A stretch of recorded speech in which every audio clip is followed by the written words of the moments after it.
Telugu cine industry అంటే హీరోలకే ఒక ప్రత్యేకమైన స్థానం ఉంటుంది. అభిమానులు ఫ్యాన్స్ కాకుండా భక్తులుగా మారిపోతారు.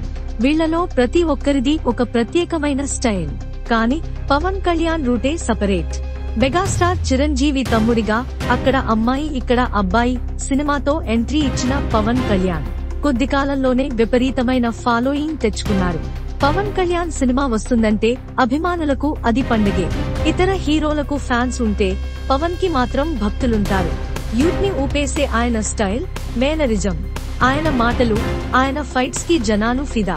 ఎందరో యువ హీరోలు కూడా తాము పవన్ ఫ్యాన్స్ నే అని గర్వంగా చెప్పుకుంటారు. సినిమా రంగం నుంచి రాజకీయాల్లోకి అడుగుపెట్టి జనసేన పార్టీని స్థాపించిన పవన్ కళ్యాణ్ 2024 ఎన్నికల్లో గెలిచి ఆంధ్రప్రదేశ్ డిప్యూటీ సీఎం అయ్యారు. ఇక హీరోల పేర్ల ముందు ట్యాగ్లుండటం సాధారణ విషయం. Super star, megastar, rising star, people's star. అలా పవన్ కళ్యాణ్ కి కూడా పవర్ స్టార్ అనే బిరుదుంది. ఆయన ఫ్యాన్స్ మాత్రం గర్వంగా పవర్ స్టార్ పవన్ కళ్యాణ్ అంటారు. కానీ ఈ ట్యాగ్ ఆయనకు ఎవరు ఇచ్చారో మీకు తెలుసా? ఈ పేరుని పవన్ కి ఇచ్చిన వ్యక్తి ఎవరో కాదు, నటుడు, రచయిత, దర్శకుడు పోసాని కృష్ణమురళి. అవును, ముత్యాల సుబ్బయ్య దర్శకత్వంలో వచ్చిన గోకులంలో సీత సినిమాకి స్క్రిప్ట్ రాసింది పోసానియే. ఆ సినిమా ప్రమోషన్ సందర్భంగా విలేకరుల సమావేశంలో ఆయన ఈ సినిమాతో పవన్ కళ్యాణ్ పవర్ స్టార్ అవుతారు అన్నారు. అదే టైం నుంచి పవన్ పేరు ముందు పవర్ స్టార్ అన్న ట్యాగ్ మొదలైంది. కానీ విపరీతమైన అభిమానంతో ట్యాగ్ ఇచ్చిన ఆ పోసానే కొన్ని సంవత్సరాల తరువాత పవన్ కు బద్ధ శత్రువుగా మారిపోయారు.